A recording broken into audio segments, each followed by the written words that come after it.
Walters will begin serving drinks at 9:30 a.m. ahead of the Tuesday afternoon Nationals Futures game. Kitchen opens at 11 a.m.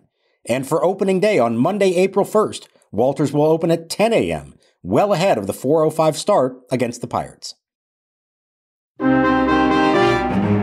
Clenny peering in. The 0-2. Lipscomb launches one to right center field, chasing over the center fielder. Thomas leaps, it's over his glove, and it's going to go to the fence. This will clear the bases. Wood scores, Cole racing home. Lipscomb to third will stand up with a triple. A booming two-run triple to right center for Trey Lipscomb, and the Nationals lead 4-1. First two RBIs of the spring, a laser line drive over the leaping attempt of the center fielder Thomas. And Lipscomb clears the bases with a three-base hit. What a spring he has had. And welcome to Nats Chat for Tuesday, March 26, 2024. What is the 2024 Nationals season preview installment of the podcast. Yes, we have arrived at that point. This Thursday, March 28th, opening day for what is the 20th season of Nationals baseball, 2005 through 2024. 20 seasons, 2 decades. You know, there was a time in which Washington, D.C., again, having a major league team was like borderline unthinkable. Here we are now about to begin the 20th season of Nationals baseball, along with a man who has covered the Nats since they came to D.C., MASNsports.com Nationals insider Mark Zuckerman. I'm Al Galdi, host of the Al Galdi podcast, and we are with you for season number 4 of the Nats Chat podcast, for which there is a new episode the morning after every Nats game day. Everyone, weekday, weekend, good times, bad times, doesn't matter, with you the morning after every Nats game day. We have a website that we encourage you to check out, natschatpodcast.com. We now have a YouTube channel that we invite you to check out. You can see our smiling faces as we tape episodes of the podcast. Just go to YouTube and search for Nats Chat. Our YouTube handle is at Nats Chat Podcast. Also, Nats Chat now is on a second radio station in the state of Virginia. We are taking over the Commonwealth. Priority Auto Sports Radio 94.1 in Virginia Beach, the home of the Scott Jackson Show. Scott Jackson, a longtime friend of mine, a great friend of this podcast. A salute to Scott for making this happen. All right, so the Nats begin their regular season this Thursday afternoon at the Cincinnati Reds at 4:10. Josiah Gray will be the Nats starting pitcher. As we are taping this late Monday morning, the Nats regular season opening pitching staff is set, and the regular season opening position player portion of the Major League roster is mostly set, and it appears as if it will include infielder Trey Lipscomb. The Nats this past Friday afternoon announced having reassigned a number of players to minor league camp, including the team's top 3 prospects per MLB pipeline, outfielders Dylan Cruz and James Wood, and third baseman Brady House. But still, with the Nats at the major league level is Lipscomb, who may have supplanted Luis Garcia as the Nats' number 1 second baseman. Mark, it is nice to be with you for season number 4 of this podcast. And if I had said that a top Nats prospect would be making the Major League regular season opening roster, you would have said, okay, James Wood, maybe Dylan Cruz. It looks like Trey Lipscomb will be the man who gets that honor. It is why, Al, you have to be so careful about the narratives going into spring training and then what comes out of spring training, because very often it's not the same thing that you expect going in. Things happen. There are surprises, and this would qualify as a surprise, at least at the start of camp. Over the course of those 6 weeks, though, in Florida, every single day you saw something from Trey Lipscomb, and you heard from people with the team that made you think to yourself, boy, they really like this guy. And there was a point probably early to midway through camp that I thought to myself, this guy's going to be a starter for them either at second or third base sometime this year, maybe sooner rather than later. And then there was a point a week or so ago that I thought to myself, this guy might be the starting second or third baseman come opening day. Now, we still don't know as we tape this. It's possible he does get sent down. They've got a decision to make, and there are ramifications for who he might take the job from, and that could ultimately prevent it, at least for a little while. But I think that is fascinating just to consider that it's even a possibility here on the cusp of opening day for a guy who was drafted just 2 years ago out of the University of Tennessee, a third-round pick. We're not talking about a blue-chip prospect. He doesn't even rank, among most of these rankings across prospects across baseball. Internally, like I said, they have liked him a lot for a while, but around the sport, he has been off the radar a lot. And let's be clear, this is not somebody who projects to be a superstar the way that James Wood or Dylan Cruz might. but he's a really solid player and does everything well and can play multiple positions. And frankly, among all those kids who've been there, that were there all spring, he looked the most ready to me consistently from day one through the end, both offensively and defensively. And so that's why I think there is strong consideration, maybe even leaning towards Trey Lipscomb making the opening day roster. He is their number 16 prospect per MLB Pipeline, a terrific exhibition season, OPS of 995. And, you think about this logically, you're not going to have Lipscomb make the Major League regular season opening roster just to sit on the bench, right? If he's going to make it, he's going to make it because he's going to be playing every day at a spot. And it's hard to ignore the timing of this. This has happened as Luis Garcia has had a rather rough exhibition season. Now, he has had his moments. It's not like it's been all bad, but he has been publicly called out by Davey Martinez for some screw-ups. It was so hard to ignore what happened on Sunday afternoon. The Nats' Grapefruit League ending 10-1 exhibition loss at the New York Mets in Port St. Lucie, Florida. Garcia botching a routine double play grounder in what was like the ultimate exclamation mark on his, shall we say, shaky exhibition season. So I would look at it like this. If Lipscomb makes the Major League regular season opening roster, I would think it would be to be the everyday second baseman, or at least the number one second baseman. How much of this is about Luis Garcia? In other words, if Garcia had had a better exhibition season, would we be talking about Lipscomb in this way? Probably not. They might still really like him, and maybe they would be thinking about him at third base, although maybe not on opening day because you did go and sign Nick Senzel in the offseason. But I think they go in tandem with each other, the really good, solid play of Lipscomb and the shaky play, as you said, of Garcia. Now, one thing I'll say, though, is, and again, we don't know as we tape this how this is going to work out. Yes, if he makes the team, Trey Lipscomb is going to play, if not every day, very close to every day. But, and I asked Davey Martinez this a few days ago, and he gave the answer that I kind of suspected could be the answer.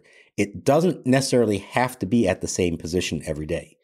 He is really versatile. He won the minor league Gold Glove Award at third base last year. And that's across all of minor league baseball, rated as the best defensive third baseman. Once he got to Double-A at Harrisburg, they had Brady House there. And so he knew and they knew they needed to try him out at different spots. He's played all over the infield, all four positions, actually. Spring training was second base, shortstop, and third. And I thought looked comfortable at all of them. Maybe he's best at third, but I didn't see a guy who looked out of place up the middle at all. So I do think there is a scenario in which both he and Luis Garcia make the team. And that would include then Trey Lipscomb playing, let's say, 3 days a week at second base, 3 days a week at third base, perhaps maybe even filling in on occasion for C.J. Abrams at shortstop. And in that scenario, the guy who might be out of a job is Nasim Nunez, the Rule 5 draft pick, who's a backup infielder and really a great defensive player and base runner who doesn't hit a whole lot. I think that could be part of the discussion that they're having as far as what to do here if they don't think he's really worth hanging on to all season. So long term, yeah, you'd like Lipscomb to be an everyday player, and he won't make the big leagues if he's not playing every day, but it doesn't have to be at one spot. And Dave even said he reminds him in a lot of ways of a guy he had in Tampa Bay years ago, Ben Zobrist, kind of the ultimate super utility guy who wasn't a backup. He just played everywhere and usually somewhere different every day. Ben Zobrist, like an all-time analytics darling, a guy who was like the king of WAR for a good portion of time in MLB. So, yeah, it is funny how these things play out. This news about Cruz and Wood and House this past Friday afternoon, I don't want to say it was like an oh, by the way thing, but I don't think anybody was like stunned by it. We don't know exactly where those guys are going to be deployed in terms of the minor league level. It does sound like Wood will be at Triple-A.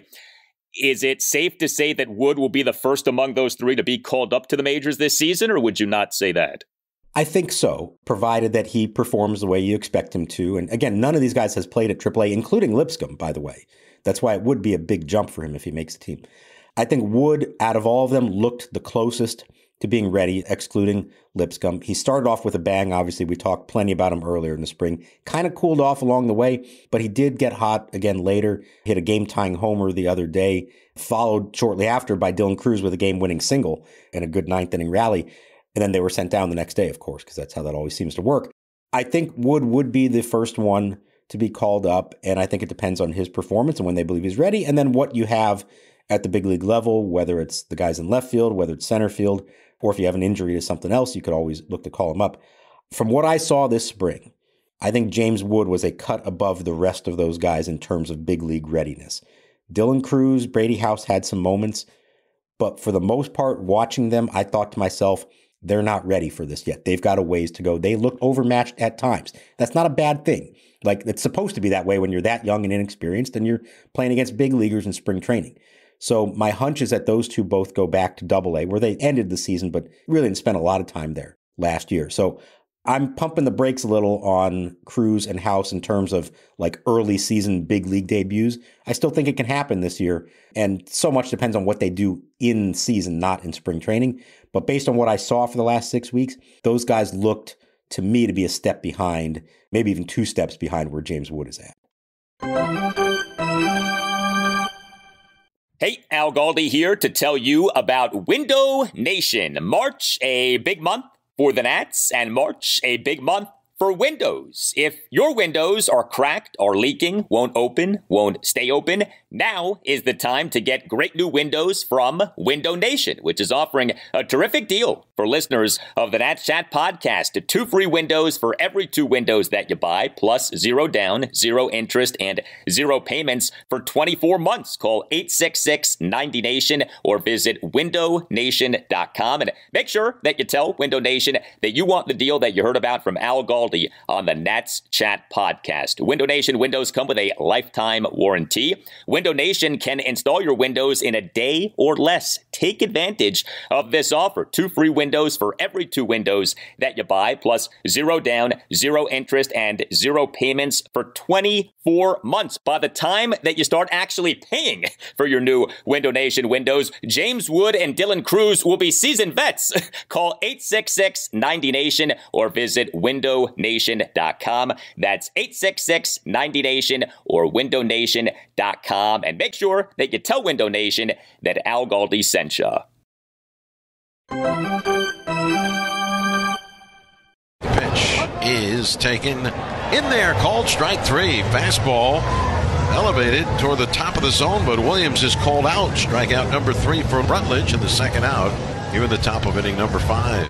There was other Nats roster news on Friday afternoon. The Nats this past Friday afternoon unconditionally released starting pitcher Zach Davies, meaning that Trevor Williams is in the Nationals' regular season opening rotation. So this brings us back to something that we talked about on the last installment of the podcast, Jackson Rutledge. The thinking in the Nats demoting Rutledge the prior Sunday, so March 17th, optioning him to AAA Rochester, was that, hey, Zach Davies, minor league contract from which he could opt out. Perhaps the Nats, in a pursuit of starting pitching depth, would demote Rutledge, have Davies make the regular season opening roster, and then at least you have another arm, serviceable arm, to begin the regular season. But Zach Davies ended up crumbling.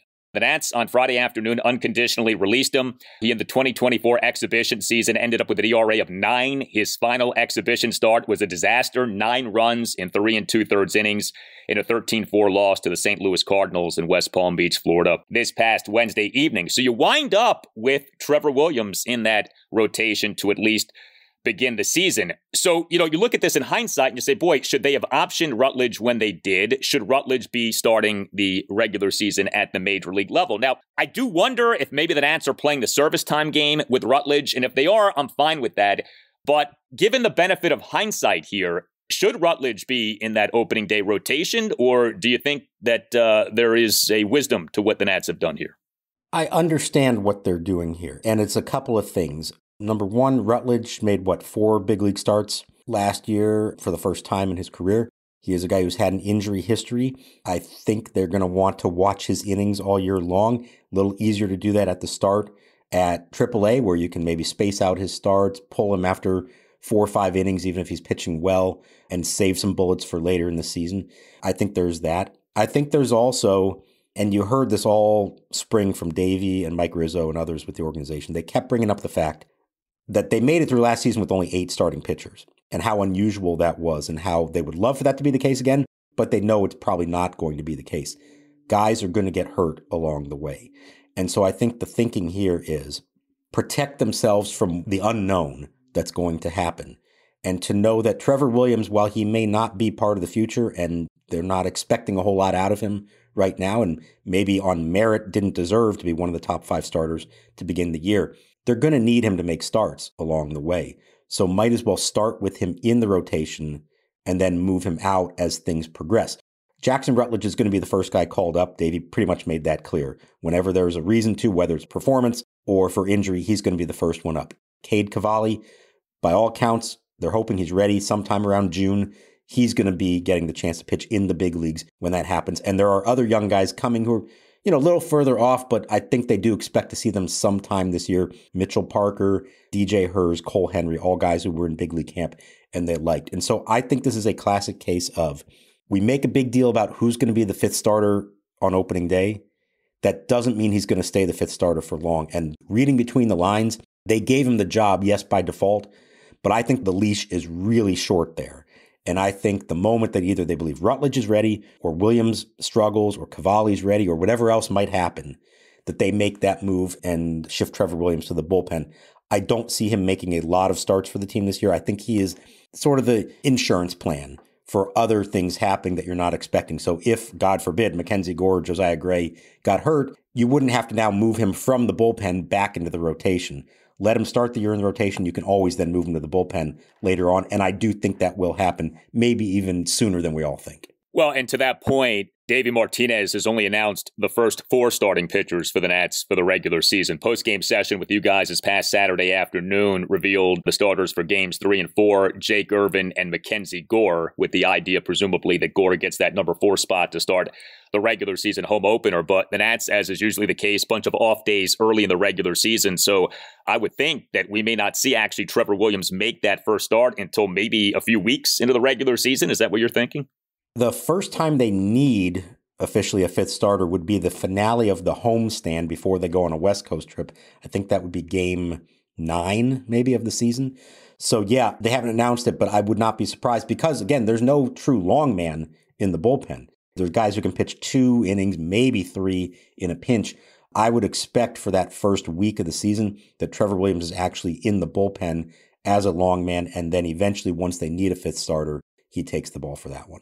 I do want to say this about Jackson Rutledge. I do think that this is a big season for him. Jackson Rutledge was the number 17 overall pick in the 2019 MLB draft, and he was a college player selection, was taken out of San Jacinto College, a public community college in Texas. So, drafted 5 years ago in the first round as a college pitcher, he really should be a starting pitcher at the major league level by now. This season is going to be his age 25 season. So it is time to get her going with Jackson Rutledge. Now, it's been a peculiar circumstance. 2021-2022 season struggled with injury and ineffectiveness. The COVID-damaged 2020 season didn't do any prospect any good. Has been good to see him get back on track here. Made those 4 major league starts last September. Had mixed results. But, I think from a, 30,000-foot perspective, first-round pick, 2019 college pitcher, it's time to get moving here. It's time for him to be a contributor at the major league level. So hopefully we do see that this season.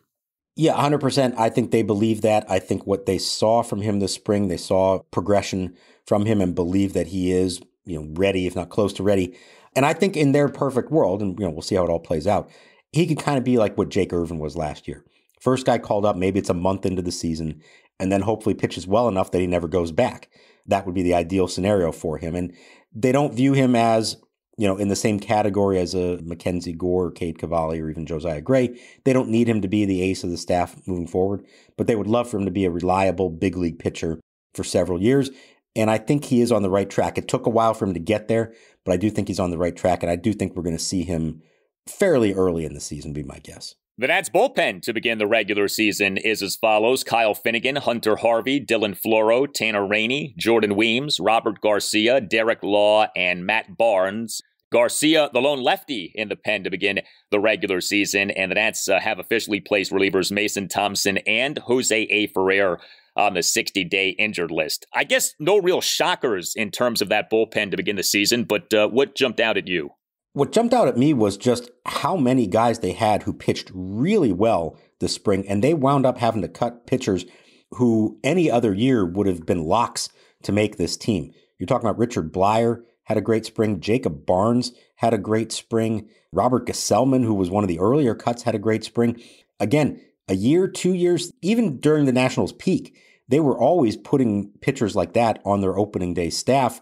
And this year they had too many of them and they couldn't afford to keep them all. And so I think that's a huge plus for them. And again, the ones who do go to AAA, and Richard Blyer said he will, they're waiting to hear on Jacob Barnes if he's going to go or not, or if he gets an opportunity to go somewhere else. But they're going to have some depth to call upon if they do need help. Now, after all that, it's a little strange that there's only one lefty in the bullpen, and it's Robert Garcia. They like Ferrer. He's going to be out for a while with that injury. Like I said, Blyer pitched really well, and I'm sure they would call up if they needed to.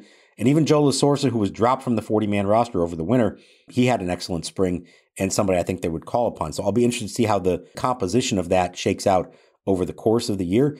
But they have 8 relievers there who either have track records of success in the past or pitched really well in spring training. All these guys have some experience. Last year, Hobie Harris made the opening day bullpen. How many people remember Hobie Harris? Probably not a lot of you. He made it because he had a great spring.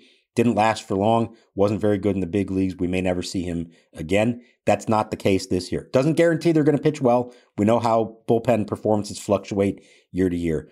But they put themselves, I think, in the best possible position this year to have a good bullpen coming into the year and to have depth where they can call on others when things happen during the course of the season. All right, so let's get into some bigger picture thoughts with the Nationals as they begin their 2024 regular season. So I guess it depends on when you define the rebuild as having started. But if we say it started in the middle of the 2021 season, this is year number 4 of the rebuild. And I wouldn't say that there are like major expectations for the Nats to be good this season, but I do think that there is a hope and maybe even an anticipation that we do start to see the fruits of the rebuild this season, especially with the likes of Dylan Cruz and James Wood and Brady House hopefully making their major league regular season debuts. We have approached these last few seasons as saying the wins and losses don't matter. This is more about the young potential building blocks and how they perform. To what extent do wins and losses for the Nats matter to you for this season?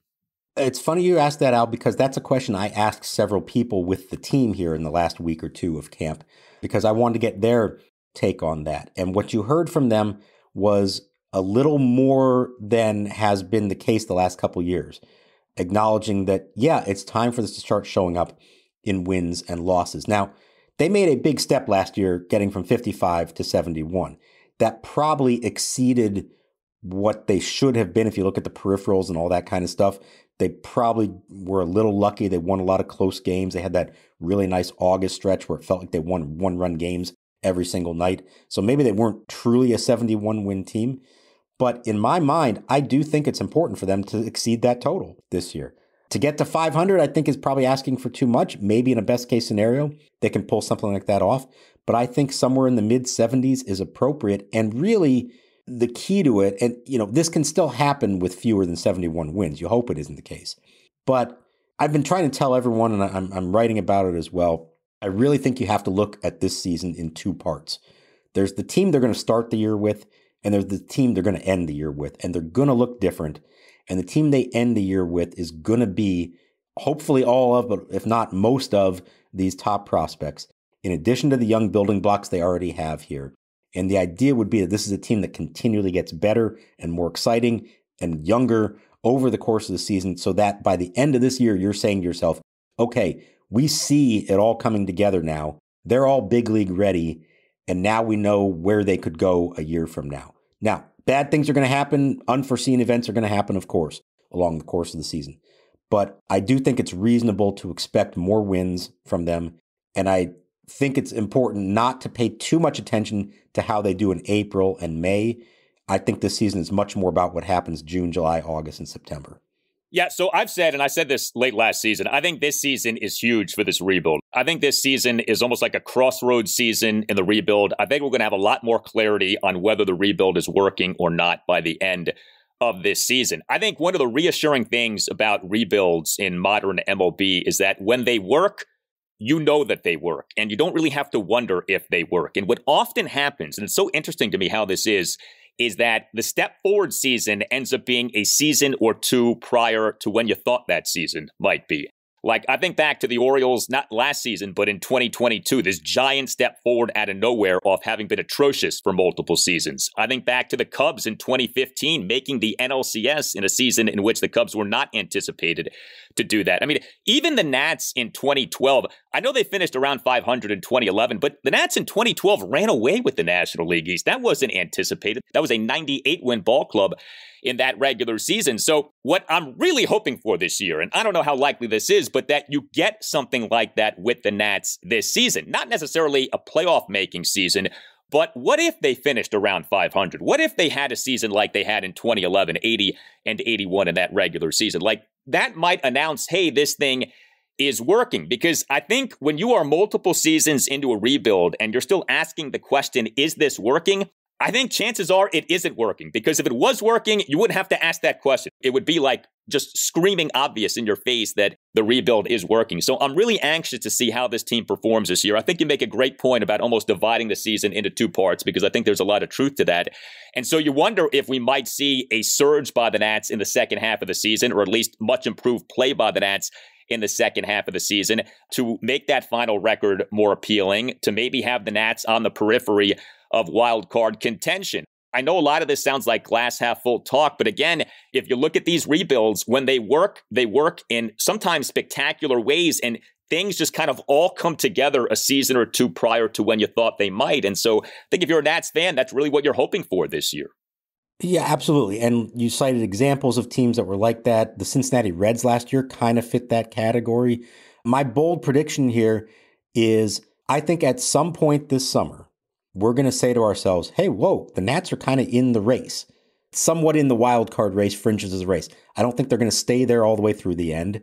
Maybe it is a late surge. They're way behind. They kind of come up and try to make up ground along the way. But my prediction is that at some point this year, they're going to go on a nice little winning streak, and we're going to look at the standing and say, hey, the Nats are only 3 games out of it, something along those lines. And that's going to bring a lot of optimism to everyone. Now, can they hold on all year long like that? Maybe not. But I think that would be a good taste of what's to come for them. And let's remember, we're talking pie in the sky here, but 84 wins were good enough to make the playoffs last year in the expanded wild card era. 71 to 84 is a big leap. But if you are hovering around 500, you are in the race.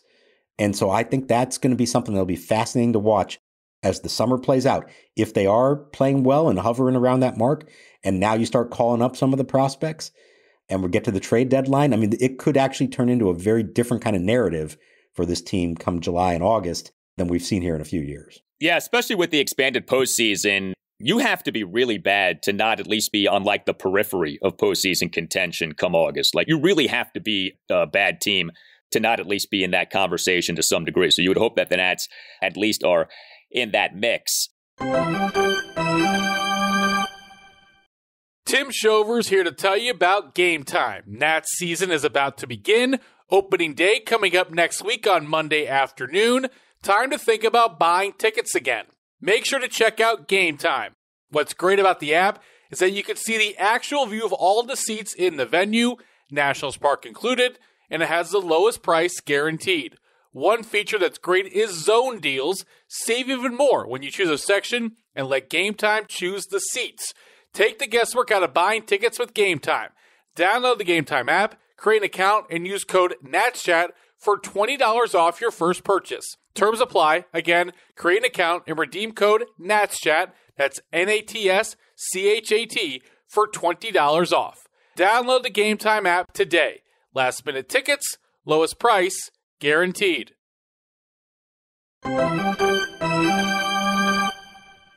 There it is, right there. Take a good look at it. Is that on the line? I don't think so. I'm over this play. Seriously. They need to fix the rule. If this is what the umpires see, that he's running down the line, I'm tired of it. Tired of it. Fix it. We lost the game, and he had nothing to say about it because he can't make the right call. Brutal. Brutal. Davey Martinez. So it was last August 22nd that the Nats officially announced having agreed with Davey on a multi-year contract extension, what reportedly is a 2-year extension with an option for a 3rd season. As we discussed on a recent episode of the podcast, he now is like the dean of Washington, D.C. managers / head coaches. He's been the Nats manager since October 2017, a long time ago in the realm of sports. It's so interesting with Davey. We've talked about this previously, but this will be his 7th season as Nationals manager. He's only had what you would call one good season. Now, it was a World Series championship season. The 2018 season was a winning season, but that was considered a disappointing season. And then 2020 through this past season, all losing seasons. The fact that he just got extended might render this question moot. Like, the Lerners are not the type of ownership to fire a manager after just extending him. But is there pressure on Davey for this team to be better this season? And if the team isn't better, does Davey take the fall? It seems unlikely Davey's job being on the line this year. I'm not trying to be overly dramatic with that. But boy, you take a step back and you look at his tenure, the great 2019 season, but beyond that, a lot of losing, a lot of disappointment. It's not his fault. I think most people understand that. But, you can only have so many losing seasons, you would think, as a manager. Do you see Davey as having pressure on him this year or not so much? So it's funny. I'm on these email lists from these gambling sites that send out odds all the time. And I usually just open them up and immediately delete them. And I certainly don't publish them because I'm not interested in forwarding that stuff along. But they sent one out a couple weeks ago that said, who's the first MLB manager to be fired this year? And they got the odds on everyone. And number 1 on the list was Aaron Boone. You can understand that one. The Yankees are facing a lot of pressure. Boone is facing a lot of pressure to win right now. And number 2 on that list was Davey Martinez. And I thought to myself, do these people pay any attention to what's going on here? Now, I can understand based on what you were saying in a vacuum, given the track record, given the state of the organization, given, where they are, and maybe some increased expectation this year, that you might say to yourself, okay, there should be some pressure on the manager to start winning. And yeah, I get all that. But let's look at the specifics of this one. The new contract, number 1. The Lerner family, who, as we know, generally speaking, is not one to just eat money to that extent. But beyond that, and I think it's so funny how this stuff works. You said he only had one, really good season here in town so far. But when that one really good season ends with a parade, it buys you so much goodwill that can last for a long time. And we discussed this, a year or 2 ago. If not for that World Series, he doesn't survive the rebuild. Mike Rizzo probably doesn't survive the rebuild either. But because of that, it's recent enough that they both did, and now they've been given this opportunity to build the team again into a contender. And so to me, and it's both my opinion and what I imagine Mark Lerner and Mike Rizzo's opinions are as well, I don't see that kind of pressure on Davey right now. Unless there was something that was clear that he was losing the clubhouse or they were regressing in fundamentals or other kinds of things, and it just felt like they're not moving in the right direction and he's not the right guy to lead the young kids along, I can't see it happening at all. A year from now, different story. Maybe there's a different level of pressure on them by then. But right now, in the first year of this new contract and where they are in the rebuild and the goodwill that he's built up, I can't see it happening at all. I don't know what it would take. I mean, remember the Orioles famously started, 0-22 in 1988? And Cal Ripken Sr. was fired 6 games into it and replaced by Frank Robinson. I don't know that an 0-20 start would do in Davey Martinez right now. I hope it doesn't come to that. I don't want to find out if that's true. I don't know that that would do it, just given where they are as a franchise right now. There are so many unconventional things about this Nats rebuild. One is that the manager who went down with the team into the rebuild is still the manager and may well be the manager coming out of the rebuild. I mean, it's rare enough for the manager during a rebuild to be with the team coming out of the rebuild. The fact that the manager who went down with the team into the rebuild went through the rebuild and now may still be with the team coming out of the rebuild is like, I don't know, it feels like it's unprecedented. I mean, you never see that.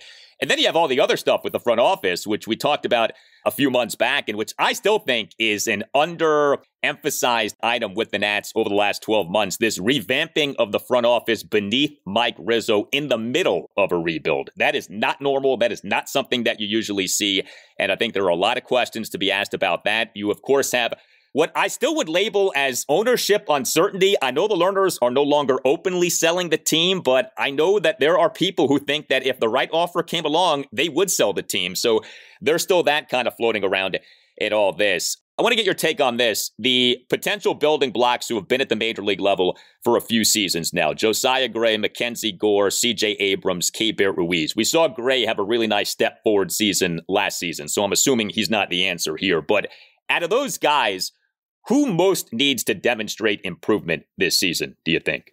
Oh, boy. I think it's a big year for Keibert Ruiz because I think this could be kind of a referendum on whether he is the catcher long-term or not. I don't think they give up on him. Obviously, they signed him to a long-term extension, but maybe there are concerns defensively that he's not going to be the catcher, and so you've got to look somewhere else. So I think they want to see improvement there.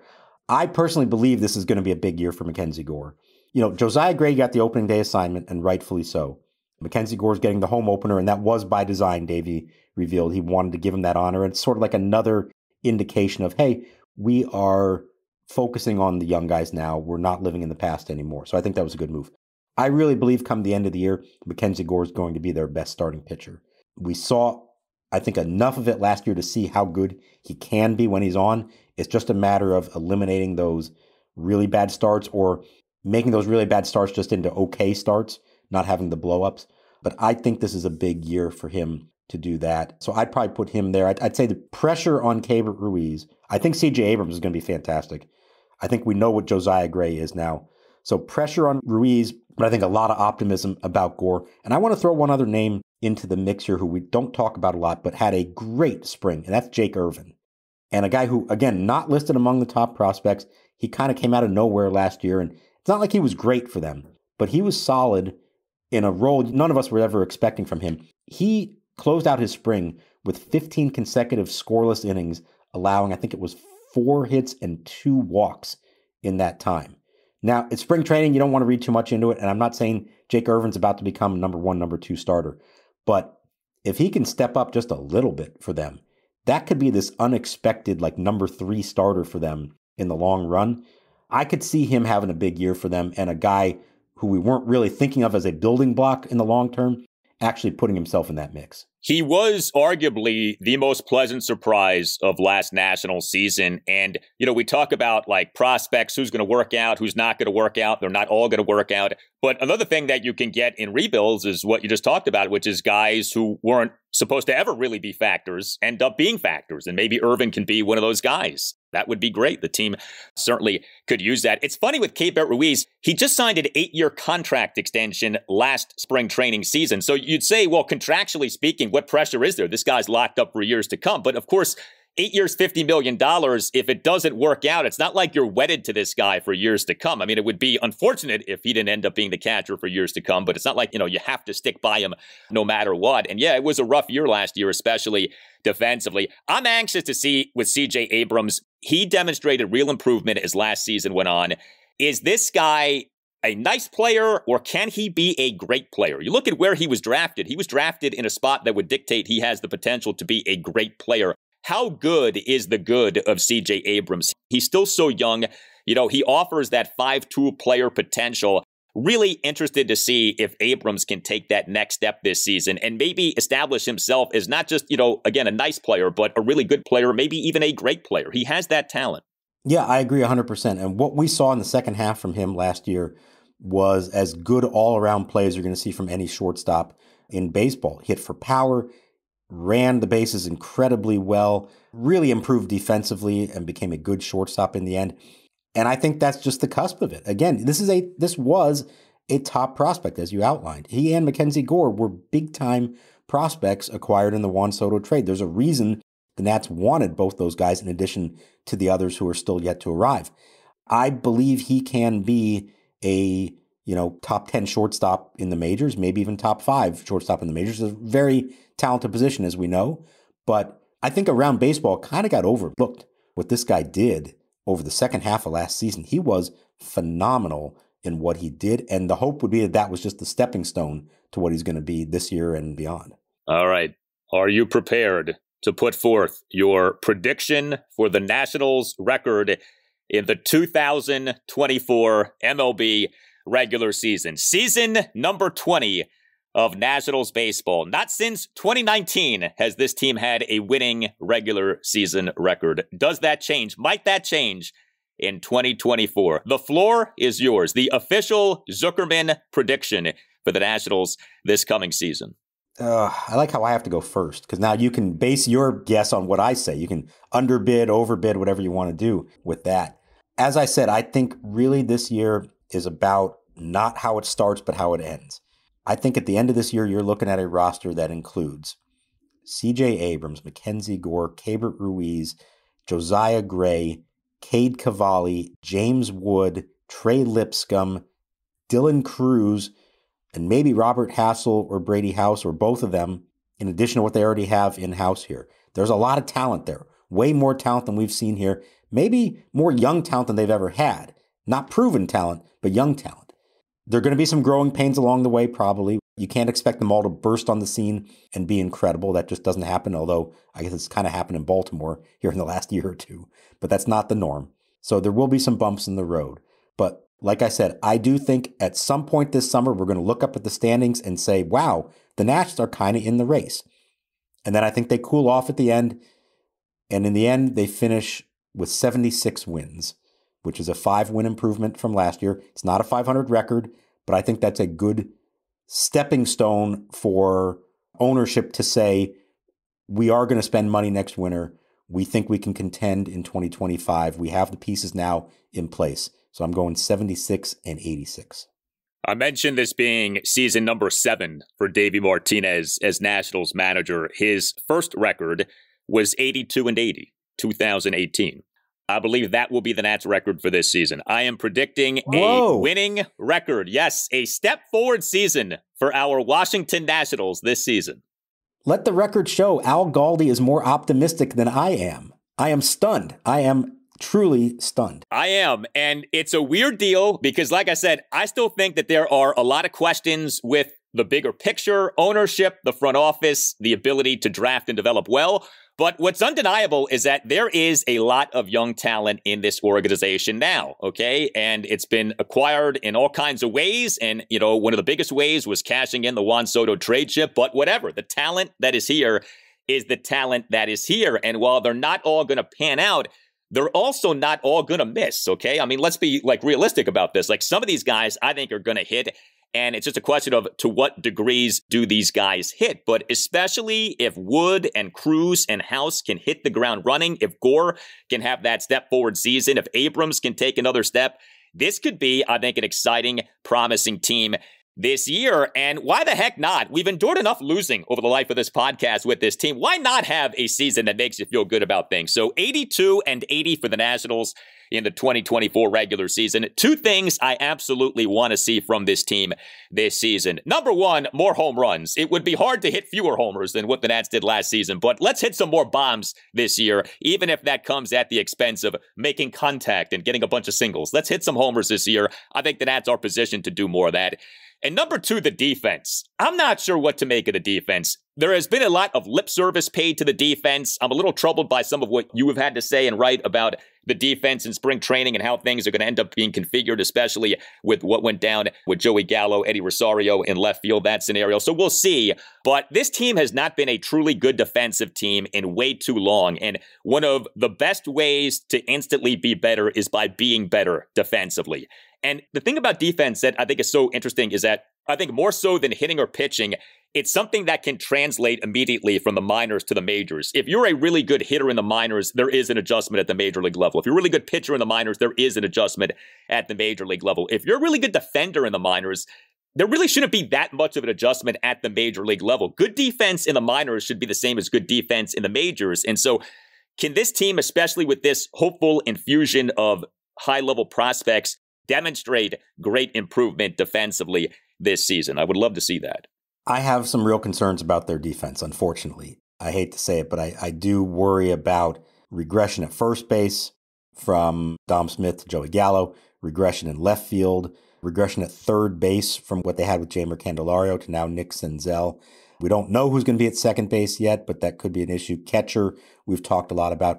But I will say, I agree with you. If Trey Lipscomb makes the team, he's going to be good defensively because he's always been good defensively. And the guy who we haven't mentioned at all, I want to just throw his name in real quick. Victor Robles had a really good spring. Offensively, defensively, base running, all that stuff. He did the same thing last spring, and then he started the year really well before he got hurt. And I know he's still a punching bag, and I'm not going to sit here and try to say that he could still be a part of their future. He's not. He knows it. He knows as soon as those guys are ready, he's out the door. But he's actually played pretty well for a while now when he's been healthy. And we know what a difference his glove can make in center field. So I do like that potential for him. I do think defense is a problem. You know, the home runs thing, yeah, they're hopefully going to hit a few more home runs. But man, I'll be really interested once we get through a week or two of you watching Joey Gallo every day, what you think. He had a horrendous spring. He did not hit a home run, only had a couple of hits at all, struck out a ton. I get the sense the fan base is already conditioned to be not so optimistic about how this is going to go with Joey Gallo, and I'm really curious to see how this plays out over the season. Does he hit enough home runs to make up for everything else? Because that's really what it's going to be a matter of. So that one does concern me.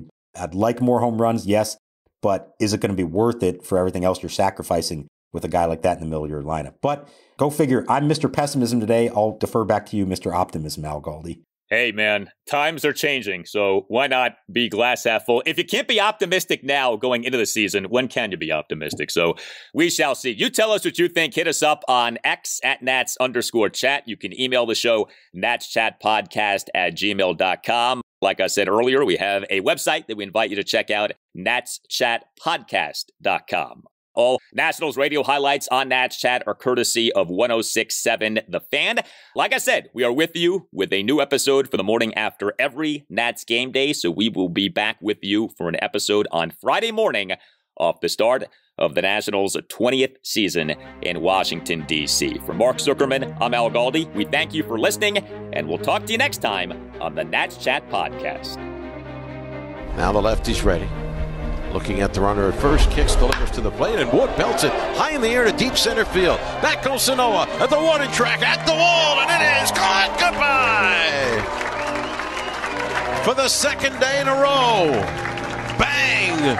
Zoom goes James Wood to the right of the 400-foot marker and landing at the base of the batter's eye screen in center field. It's a 2-run shot to tie the game here in the 5th inning. 2 games, 2 homers for James Wood. It's the Nationals 2 and the Marlins 2. And that was on a 78-mile-per-hour breaking ball, the same pitch that he flailed at earlier in the at-bat. And that's a big boy home run here at Roger Dean Chevrolet Stadium.